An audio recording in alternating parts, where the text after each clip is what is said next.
So it's about 5:07 um, here in Eastern Tennessee, and I'm told that about 6 p.m. Tucker Carlson will release his interview with Vladimir Putin, which I expect will be quite interesting. And I hope you'll watch it. It is probably going to be the most important interview um, that's been done in recent years. If it becomes available in the West, and there's already great resistance to it, and I don't know, we'll see what happens, if it will even be permitted to be publicly accessible here in the United States or not. Um, there are many people in truther circles who say things like it's all Masonic theater, and they don't believe that there's anyone on the world scene who is pursuing truth or trying to do good. Um, that is all a charade. None of it makes a difference. I probably need to make a little video to address those folks and their worldview. But I'll just say this, I have a more balanced perspective on things. I do think that there are actually people pushing back against globalism, against the communist takeover of the United States, and against the rising one world order. And I do think that Tucker Carlson is one of those people. It's hard to say, and you can't really know people's hearts, but I know the people around me in my circles, ordinary people, and yeah, there are a lot of people out there who don't support a lot of the terrible things that are going on in the world. And in that vein, some of you who have been on my channel for a while may recall that some time ago, I think it's been a couple years now, I did a video series, 3 parts, on why I don't support Ukraine. And YouTube took down the second video, but you can find all 3 of them still on my BitChute channel. They are not taken down over there. And I lay out all the various reasons why I don't support this war. The West and Western propaganda and Western governments and Western intelligence organizations, uh, including that of Ukraine and their public relations offices, have tried to make it look like Russia is the aggressor in this war. But really, all Russia wants is for Ukraine to be a relatively neutral buffer between Russia and Europe.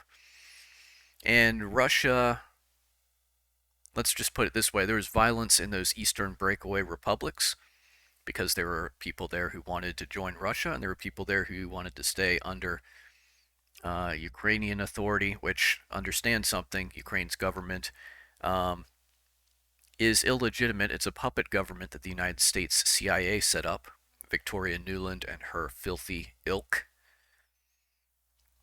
That's what she and her colleagues do. They destabilize governments, they orchestrate coups, and they install puppet governments that are friendly um, to Western globalists and to the communist globalist agenda.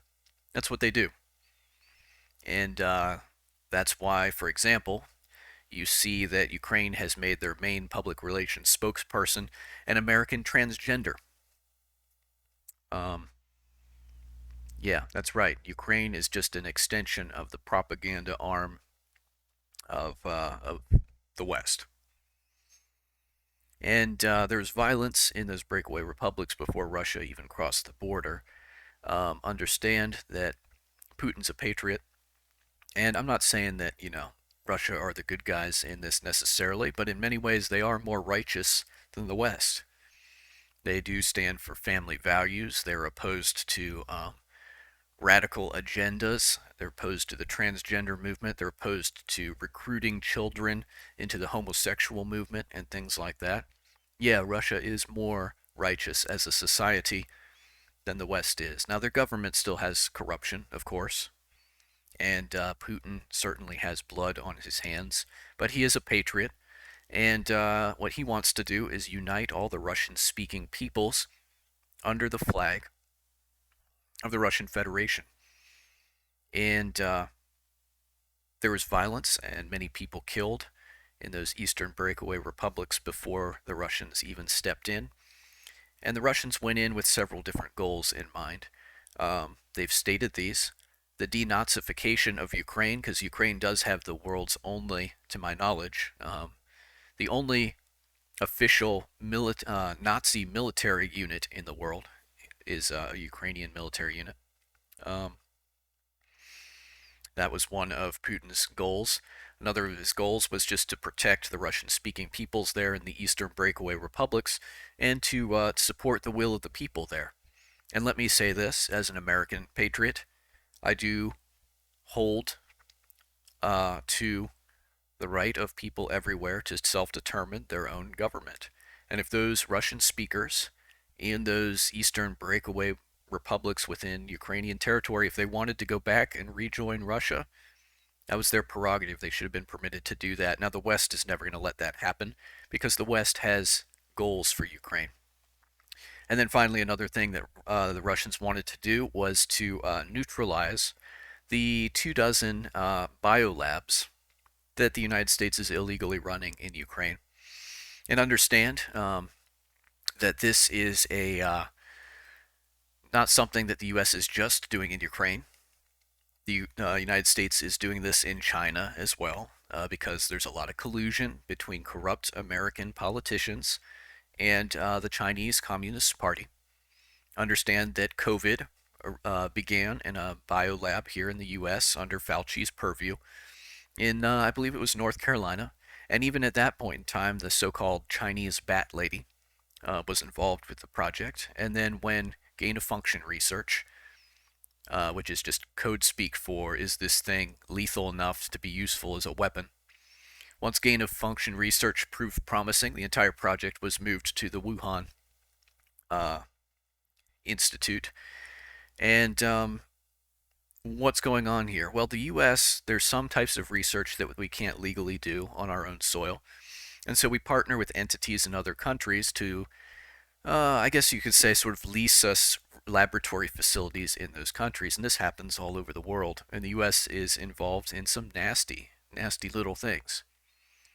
Nasty little diseases. Weaponizing Ebola.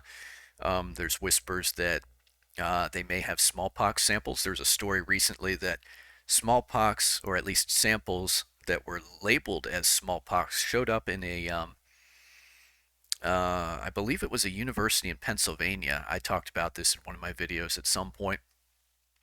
And that story just quietly disappeared and was hushed up. Yeah, the U.S. government, and probably other governments as well, but definitely the U.S., they're working on some very nasty little things. And if you're confused about why this happens, understand that the people who rule us are heavily into the occult. They hold to the Malthusian fallacy. They believe that there's not enough resources and too many people, and the world population needs to be trimmed back.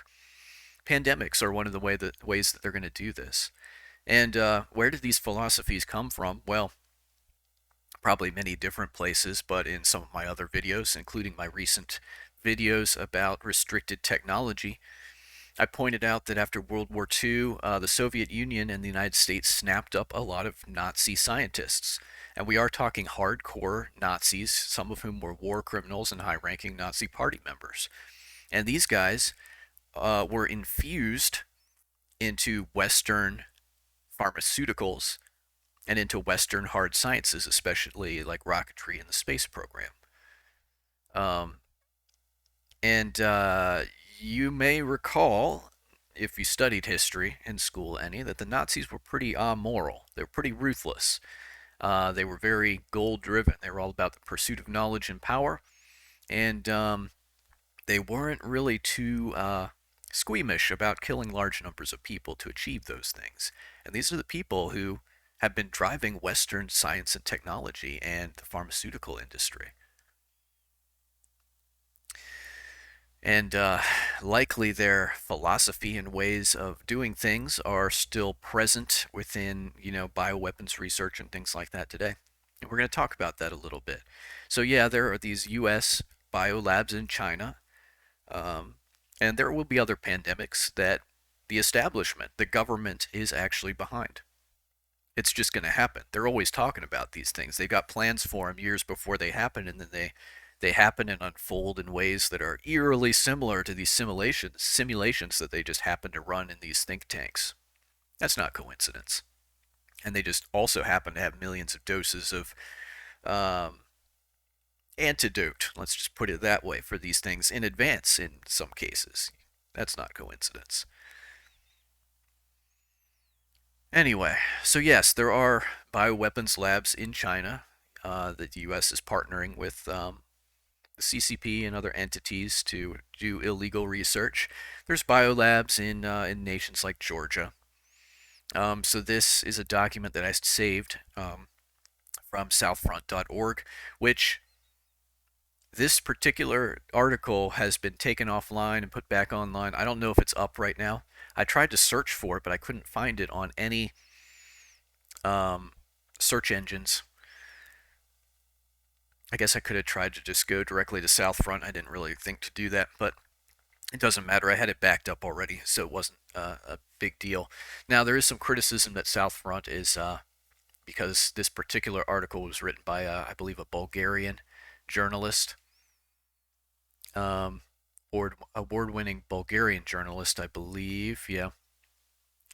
And so there is criticism that South Front might be really a Russian propaganda outlet. But this article is excellent because it is really well sourced.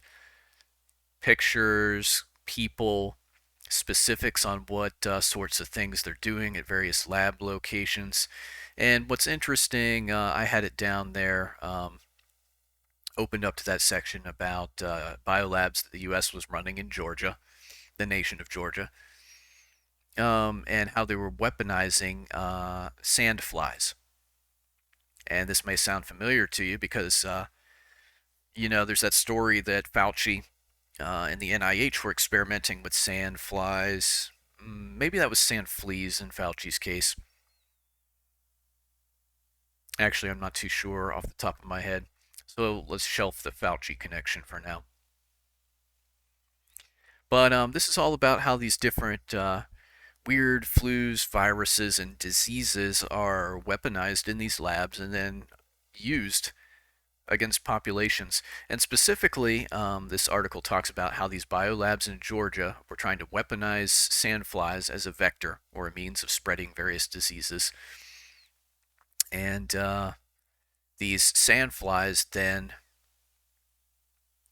when they showed promise, they were actually released into local populations around these laboratories, field testing, to see how useful they were going to be as vectors of disease. And then what happened was, once they were released, they couldn't be eradicated. They were thriving in shower drains and things like that, and just spreading and running amok.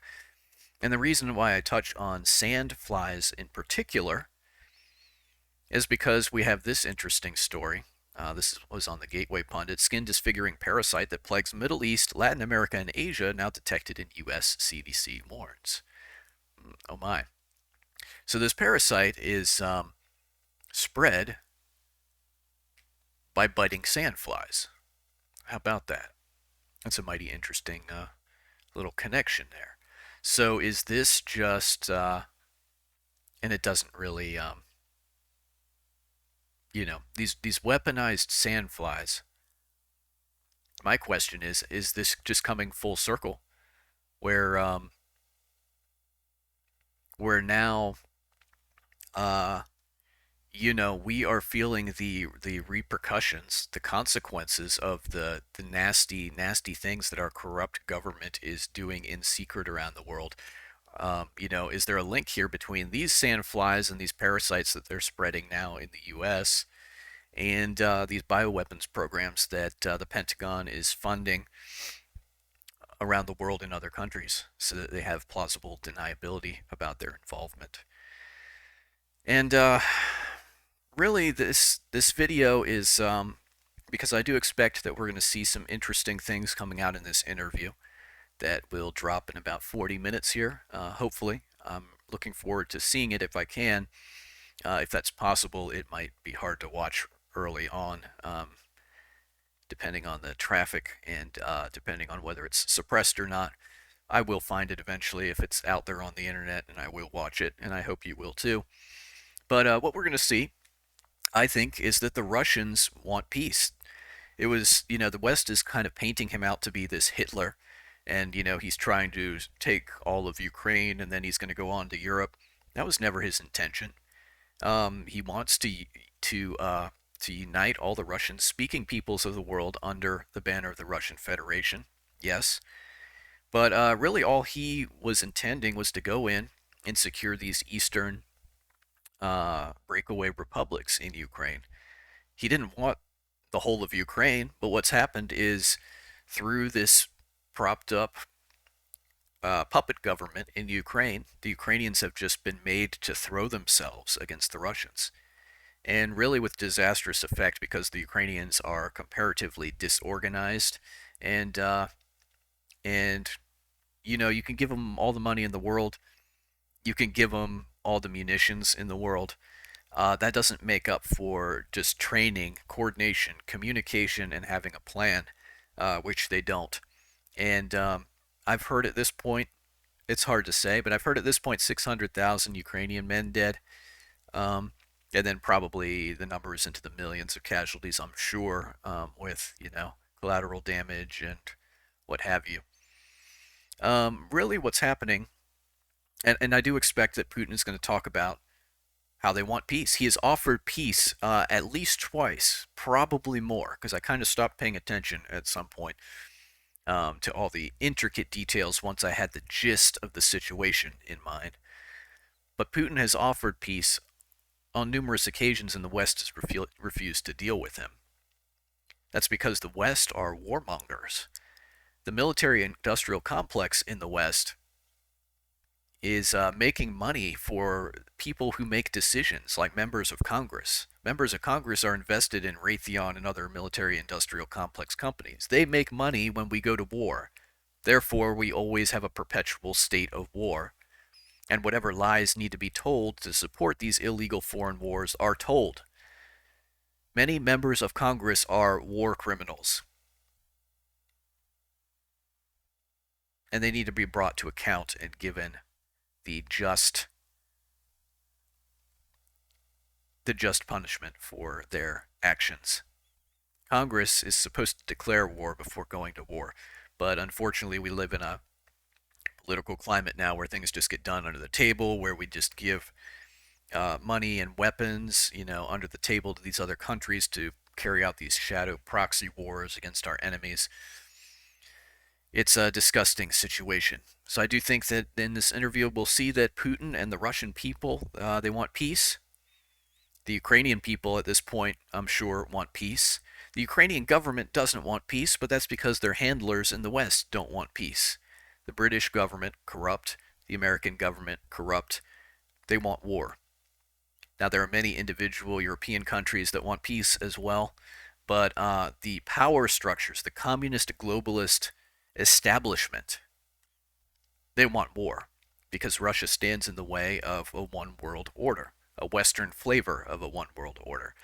What we're actually seeing here in Ukraine is a head-to-head conflict between an Eastern New World Order that is rising and an older, old guard Western flavor of the New World Order. Now the West is in hard collapse and decline.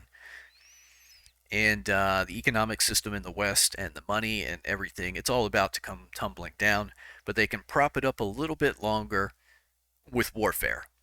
And so that's where we're at right now. Now there are plans in the West for Ukraine. What's being done in Ukraine? Well, there's a de facto depopulation of Ukraine going on right now. The men are being wiped out. It's just happening. And so the men are being purged, and the women are going to be exploited and used in adult entertainment and the sex trades. And this is already happening. It's been going on for decades.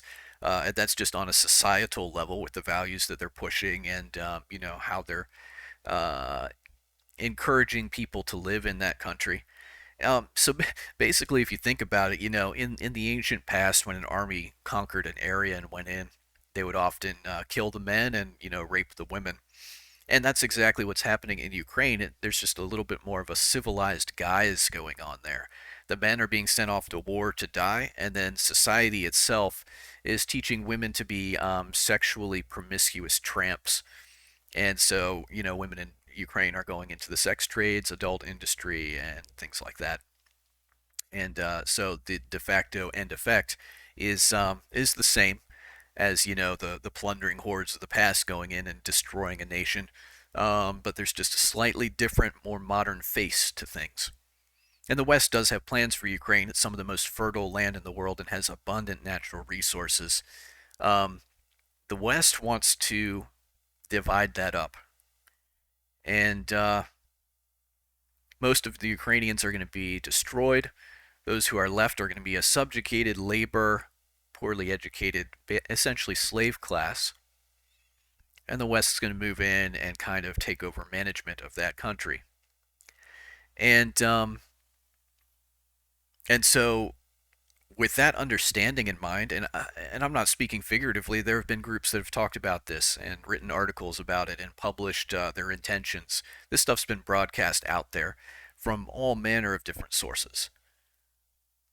And with that in mind, that the West intends to take Ukraine for themselves, and they're justifying that by painting Putin as the bad guy and the aggressor here. This kind of tells us where this war is going, and we already see the roots of this. We already see it going in this direction. Um, the West doesn't want this war to end, and they're letting Ukrainians grind themselves to powder against the Russians in the hopes that the Russians will also be weakened. And then when this happens, the United States and Europe is going to go to war in Ukraine, and we'll actually have boots on the ground. I don't just mean advisory capacities. I don't just mean mercenaries who are being sold a bill of goods and told that they're fighting a just war against tyranny and all this. No, I do mean that they are going to start drafting people and sending them off to fight in Ukraine against the Russians. It's coming. And it's going to be a very different sort of thing than what we've seen in the past. There's talk here in the U.S. of drafting women, and there are the wheels of that are in motion, and it's going to be really ugly. And so that's where things are going. And so I just want to make it clear, uh, I'm for peace. I do not support this war in Ukraine. I do not support the corrupt Ukrainian government, which is just a puppet that the American CIA propped up. I do not support the West's ambitions to expand into Ukraine and take it over, and understand that there are certain nations driving this and certain agendas driving this in the West who intend to use their influence to get a bigger slice of the Ukrainian pie than they deserve or are entitled to. Understand that none of these Western nations are entitled to any piece of Ukraine. Ukraine historically was a part of Russia. Kiev was one of the Russian capitals in the past. Um, and many Ukrainians want to be part of Russia again. Ukraine needs to be left alone to sort out their own situation. The West is stirring the flames of this and instigating things because they're greedy and they want to plunder what Ukraine has. I'm astounded that the Ukrainian people haven't figured this out yet and thrown off Zelensky and his corrupt puppet government. Because that's not a Ukrainian government. That's a government that was installed to exterminate Ukrainians, and that's exactly what's happening. And it's sad that the Ukrainian people, um, you know, if they put a rifle in my hand if I were a Ukrainian man and told me go fight the Russians, and I know that the Russians aren't the bad guys, and I know that if I go to fight the Russians, I'm going to die. Don't you think that maybe I'd band together with a couple hundred of my Ukrainian brothers and try to take out the corrupt puppets at the top of the Ukrainian government? It's a better chance at a real future and at survival than going off to fight the Russians in the meat grinder. It's just a sad situation all around. And so I do not support Ukraine in this war. Um, I wouldn't say that I support the Russians either exactly. It just needs to end. That's the right answer to this. It needs to end. Um, but I don't think that's going to happen.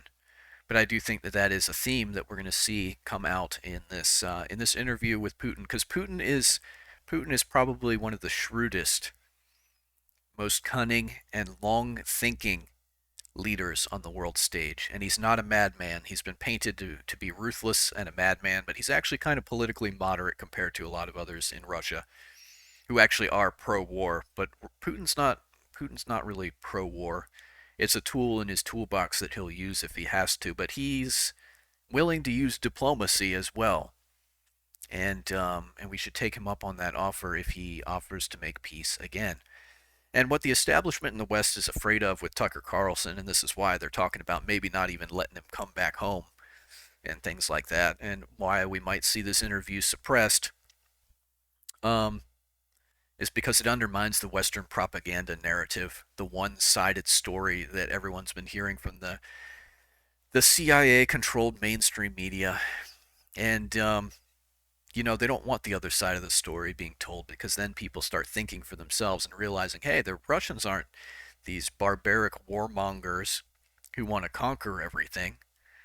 Um, they want an end to this. They, the Russian people, just like the American people, just want peaceful coexistence.